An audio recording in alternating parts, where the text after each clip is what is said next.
So, I wanted to make this video relatively short and sweet. Basically discussing the unique pools in the game and why I think they need to be adjusted. Now, I'm choosing to do this for one particular reason. I have a lot of characters that I've been grinding up, and as I've been leveling up, I've been encountering walls. Now, if you didn't know, you need a spreadsheet, basically, to understand uniques. Not what they do, because you can basically Google a unique very simply and get something like, hey, I use my ultimate a lot, I want to run Flicker Step. That's a very simple solution to make. But in terms of what bosses drop what uniques, so there are currently 5 bosses in the game that drop uniques. You have the Malignant Burrow, which is where Varshan is. You have the Halls of the Penitent, which is where Gregor is. And these bosses are necessary fights. Starting in World Tier 3, what you're going to do is you're going to start grinding at the various body parts that you need. This consists of the hands, femurs, heads. In World Tier 4, you'll get the hearts. You need these to summon Varshan. In World Tier 4, killing Varshan gives you Mucus Slick eggs. Then you need to go do Hell Tides in order to go get Living Steel. Living Steel drops are very bad in World Tier 3, whereas they're incredibly easy in World Tier 4. So what you'll do is you'll go and you'll grind out Hell Tide and Living Steel, fight Gregor, and then Gregor in World Tier 4 will drop you Shards of Agony. Okay, this is where the first problem comes in. There are 4 types of unique drops in the game. Basically, you can sum them up as low, medium, high, uber. So, what does that mean? High drop rates are the uniques that drop, that are common drop rate uniques that any class can use, the generic uniques, or are things that can drop out of Varshan or Gregor. These are what we call the baby uniques, so to speak. Some of them are good, yes, but to varying degrees. I'll give you a good example of this. 2 of the more common uniques that you'll get is Mother's Embrace, and I know I have a copy somewhere here, hold on. Frostburn. Frostburn is a good unique in any build that is looking to apply cold and or freezing damage. That would be a cold build Necromancer, cold imbuement Rogue, a cold Sorceress, or with a couple of other uniques, you can do the cold version of the Barbarian, which requires the Azur Wrath sword, which I don't have. But as an example, there's 4 general builds in the game that can take advantage of Frostburn. And Frostburn is very good if you don't mind trading your glove slot for Lucky Chance to Freeze. The only real thing you're losing on the glove slot, as an FYI, is you're gonna be losing ranks to whatever core skill you're choosing to deal damage with. So for example, if you've decided, I'm gonna make a cold build Barbarian, you don't get your ranks of Hoda, Upheaval, Whirlwind, Double Swing, or Rent. You can live without that, which most builds can. That's pretty good. Then you look at something like Mother's Embrace. Mother's Embrace is much harder to justify because you're losing your ring slot. Now, yes, the stats on Mother Embrace are pretty good. They have all stats, which is low roll on all stat, but it's still better than nothing. There's critical strike damage, which is always a nice thing to have. There's lucky hit chance, which depending on your build can be nice to have. And there's maximum life, which is good. Here's the problem with this, though. The ring slot is one of the single hardest to remove slots in the game. Every class has access to a unique ring that 95% of the time is going to be better than Mother's Embrace, and the only resource-based skills you can have go on your ring slot. Meaning, if you want any source of resource generation, whether that is cooldown reduction, or whether that is actually gaining resource back, you need your ring slot. This makes Mother's Embrace one of the worst uniques in the game. Sure, it's a nice unique to have, you know, after you beat a Shiva in the campaign, and you're like, hey, I'm gonna go to World Tier 4. If you can get a regular Mother's Embrace to drop from the campaign, it's nice until you learn to start building on your own. And then you'll never run Mother's Embrace again. Now, why am I mentioning all this? Well, here's the problem with the two bosses that I mentioned. Both Gregor and Varshan, which are, again, Gregor is located here, not too far away from Kedbardu. He's usually going to be level 60 in World Tier 3, and then he becomes 75 in World Tier 4. And he becomes significantly harder. His gimmick is basically lightning. All you need to do is learn his attack patterns and have good lightning resistance, and you should be fine. Varshan is a bit more annoying and complicated. Varshan's gimmick is shadow resistance and the ability to annoy the ever-loving fuck out of you. He has a daze that prevents you from doing pretty much anything except pressing the potion button, walking around him in a circle casually, or popping a CC immunity.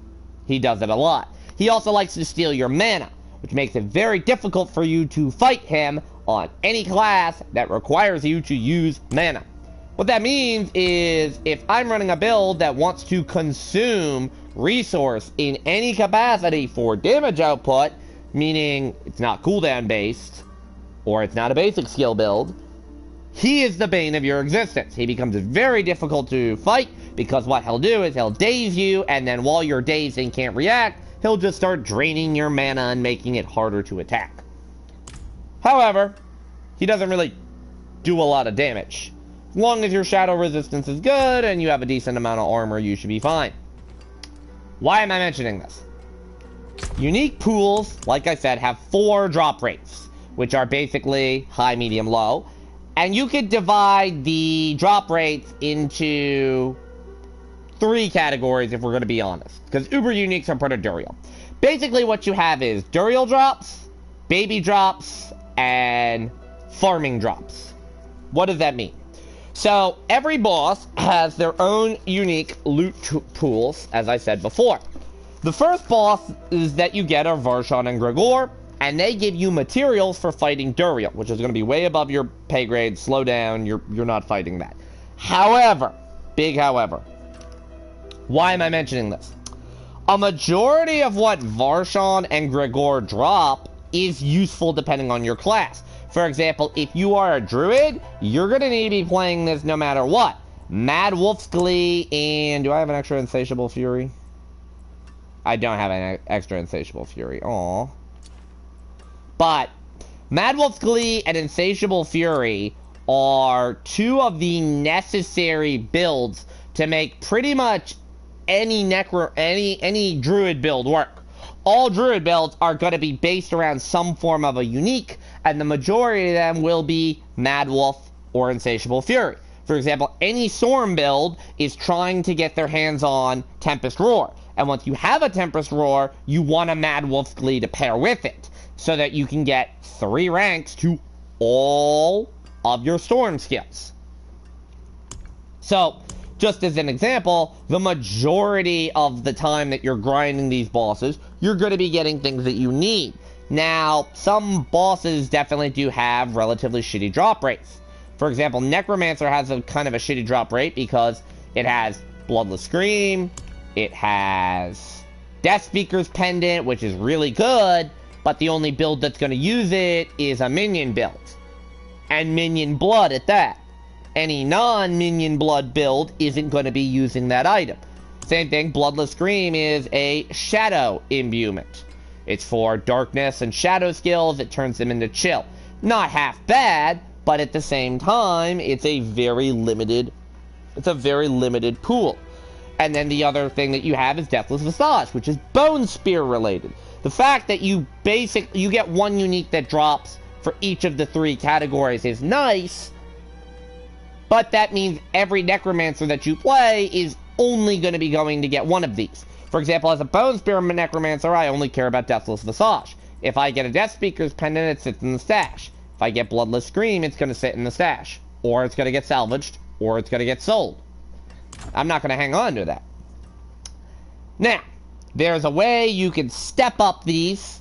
At the end of the day, remember that you're not trying to farm. in order to get uniques most of the time, you're trying to farm to get eggs and shards. But this in and of itself can lead to a problem. You're grinding an activity, whether that's Whispers or Helltide, in order to get materials to summon a boss, which you then have to spend all your materials to go grind either of these bosses, to get materials, to go grind another boss, to go get more stuff. That loop isn't always fun for some people, and that chased a decent amount away. However, let's say I actually want to get some of the higher roll uniques. This is where we're going to move to the medium tier. You see, there are 2 more bosses that you can summon. Over here in the Darkened Way and Ancient's Path, you can summon Lord Zir at level 80. Lord Zir requires Exquisite Blood. Exquisite Blood only drops from World Bosses and Legion events. Legion events will give you 1 blood, and World Bosses will give you 3. Now, World Bosses are the better option to do, because they'll give you other loot alongside it. They generally tend to be more fun, generally speaking. And you run 3 world bosses, you get blood. 5 favors, and that'll give you enough for half of a Whispers run, plus a third of what you need for Zir. Legion events are much harder. Yes, they're much more common to do, they're much more scattered around the map, there's much more variety to them, but at the same time, they're not as rewarding because they only give you 1. That means you need to run 9 Legion events, and sometimes you don't always want to do Legion events. Lord Zir has a modified drop rate for the Gregor table. He doesn't drop any other loot, so it's not like he's dropping any other materials for anything. Now, if you want to know what extra you can get out of Lord Zir that you can't get out of Gregor, let's tell you. You can get Overkill if you're a Barbarian. I don't have the Rogue one. I believe it's Ashira's Kanjar. Let me look. It's Ashira's Kanjar. Yeah, just Ashira's Kanjar. For Druid players out there, you can get Flesh Renderer.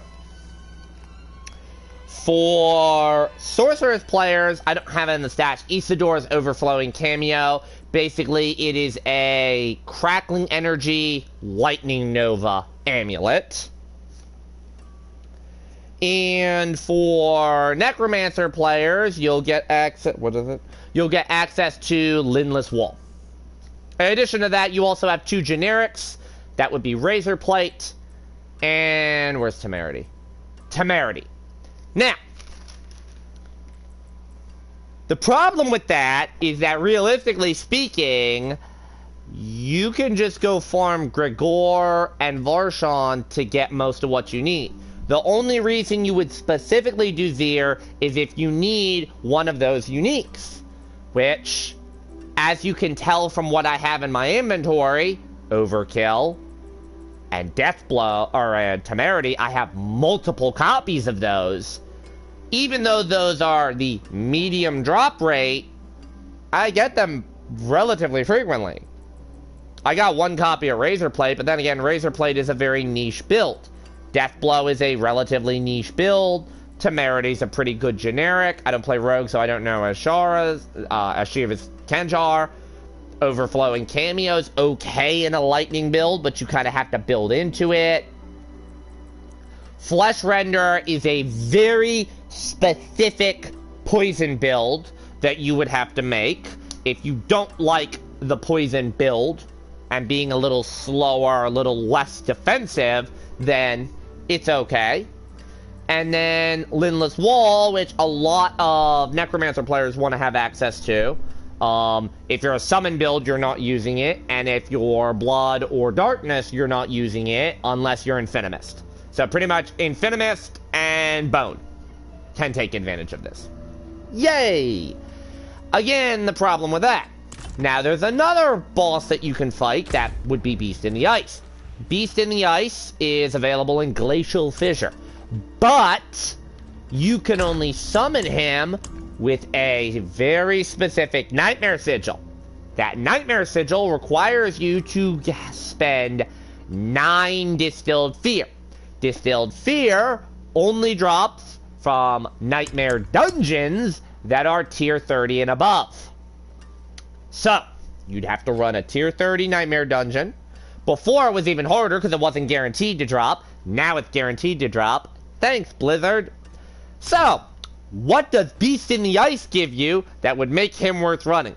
Also, would like to mention, Beast in the Ice is significantly harder than Zir is. He's level 85 versus level 80. He uses cold resistance. He has a tendency to freeze and crowd control you a lot. And he has very annoying boss mechanics. In my opinion, he's probably above Varshan in terms of difficulty. I would say Gregor, Zir, Varshan, Beast in the Ice, although that can vary depending on your character. So, Beast in the Ice has the same drop pool as Varshan, but he gets to add a couple of mediums. You can now have a Hellhammer. You can now have... Is Eaglehorn on this one? You can get Eaglehorn if you're a rogue. You can get Storm's Companion if you're a druid. You can get the Oculus if you're a sorceress. You can get Ring of Mendelin if you're a necromancer. And then for a generics, you can get Fist of Fate, Tasks of the Dawning Sky, plus the new ones that they just dropped. Now, what's the problem with that? Again, these medium drop rate uniques are very build dependent. Now, I have multiple copies of Fist of Fate. None of these, by the way, have dropped from Beast in the Ice. These Fist of Fate that I have dropped from World, which doesn't really make sense to me, but okay, game. And again, not every build wants Fist of Fate because they're not really great gloves. Tasks of the Dawning Sky just dropped for me recently. It's probably one of the worst pants in the game. The stats on the pants are good, but the aspect on it isn't very good. So there's the generics out the way. I don't play Rogue, so I can't tell you the Rogue one. I still don't have a Hellhammer, despite how many times I've run it on Barbarian. I've gotten 2 overkills, plus another one that's equipped on another Barbarian, plus another 2 more that I've salvaged. So that's 5 overkills from Zir, who I've only fought on Barbarian about 7 to 8 times, whereas I've done like 6 or 7 runs on Barbarian, still don't have a Hellhammer. Hellhammer is much harder to get, and it's pretty much essential to an upheaval build. What was the other ones? Storm's Companion is really only working in one specific druid build, which most people don't play. Ring of Mendelin is very good in the summoner build, if you can get it to drop. It's also much harder for necromancers to fight Beast in the Ice because of his crowd control. And again, the Oculus, which I have multiple copies of, which I don't run, and I haven't gotten these from Beast in the Ice. These are world drops. So, a lot of what the Beast in the Ice drops are world drops, which makes fighting Beast in the Ice less rewarding. And remember, he has the medium drop rate as well, which means it should be harder to get.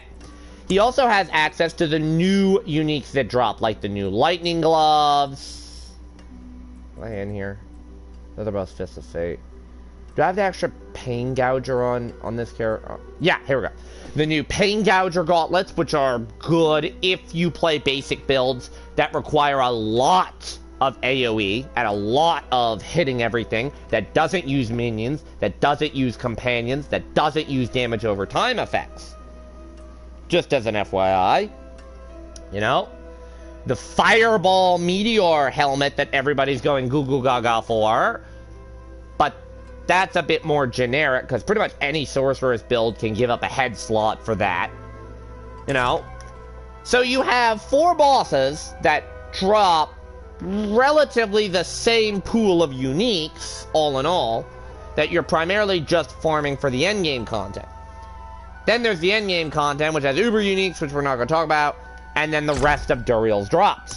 So when you go and you fight Duriel, after getting enough materials, he has his own drop rates. He's guaranteed to get the Uber Uniques, and then he also has some, what we call the low drop rates. These are Uniques that are supposed to drop at a very, very low rate, but they're increased at Duriel, meaning they're going to be the main things that drop from Duriel when you get a Unique to drop, because you're not getting Uber Uniques to drop. Here's the problem with that, though. That low drop rate pool isn't supposed to be found in the wild. It's supposed to be very low. Someone like to explain to me... Where's Black River? Someone like to explain to me, well, I got 2 copies of Flicker Step and Black River, both at relatively low levels. My lowest level here is at 72. This is 78. This is 75. And those aren't supposed to be dropping from the world at a relatively high rate.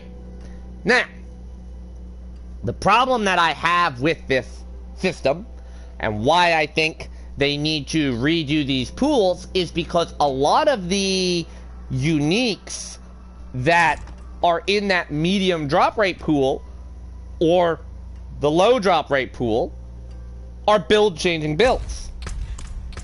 Are like mandatory for a build, right? So look at Barbarian is a great example of this.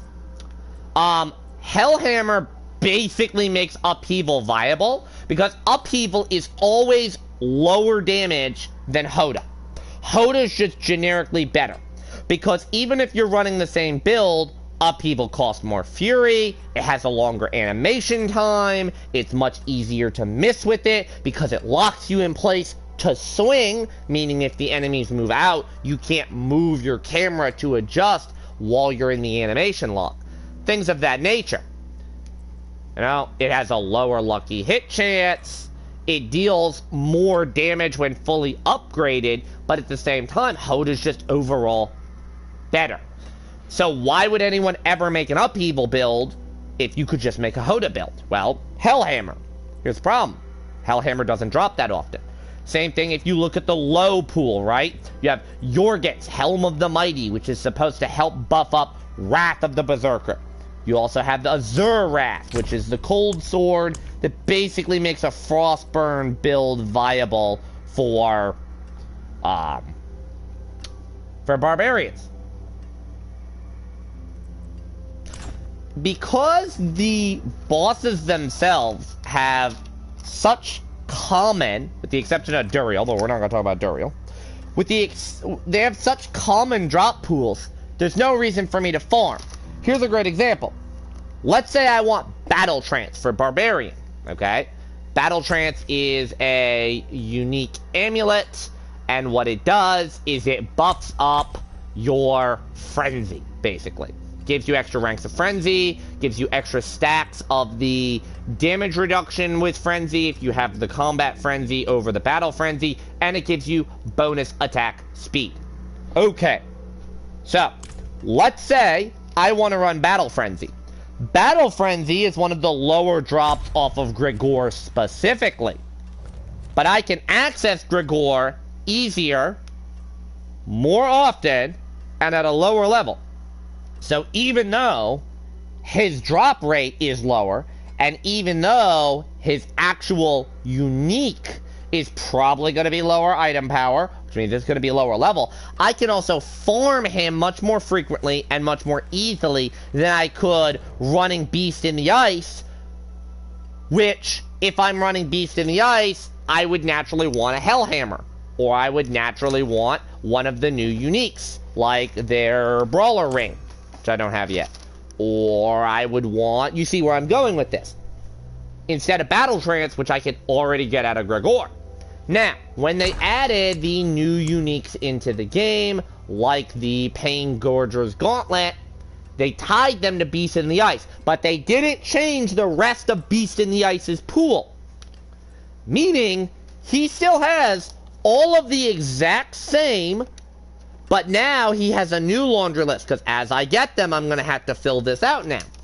He basically got 6 new uniques added to his pool already. Meaning, you're just clogging the pool up. To be honest, what the plan should be is that uniques should be similar to how Duriel is. For example, none of Duriel's drops are found in any of the other boss pools. That makes sense for the Uber uniques and because they have low drop rates. But I'm serious. Not a single one of his uniques is found in other pools. They could have done something similar to that. So, for example, Varshan's current pool has access to Fields of Crimson, 100,000 Steps, Gore's Devastating Grip, Ring of Red Furor. Now, all of the Malignant Rings are unique to Varshan. That's great. Why doesn't Varshan just have his own unique pool? You could literally make his pool of uniques unique to him. Same thing with Grigor. Then, that's how it works now. But, when you go up to fight, say, Zir has access to very specific uniques. So, for example, he would still have Overkill. Maybe you give him Hellhammer. Maybe you give him something else. That, to me, is an idea that they should be doing so that it's not being clogged up. Because the last thing I want to do is say I want to go farm some Overkills. The last thing I want to do is go over to Lord Zir as a barbarian, farming Overkills to get a higher level roll, and my unique is a Butcher Cleaver. Or my unique is... where is that? A Magnum Opus. So, honestly, I think Blizzard is kind of missing the mark with how they handle uniques. And I think they need a little bit of a reshuffle. Because most builds in the game are based off of these uniques. Not even Uber uniques. Not even endgame uniques like Tibalt's and Banished Lord Talisman. But, I can tell you right now, if you look at this character, literally the only unique I'm running is Red Ring of Feather. Most of what I want to add, for example, I want to add a Tibalt in place of my pants. I want to add a Grandfather in place of my sword, right? Those are endgame things. But there's no reason for me to switch off my current build, most of which is relatively low level. I've had that since 70, I've had that since 74, I've had that since 74, I've had that since 76, that's more recent. 79, that's more recent. 74, 76, 70, 74, 75, 76, 73. I don't see myself upgrading off of any of these unless I get a better unique, because the game currently just doesn't divide uniques up properly.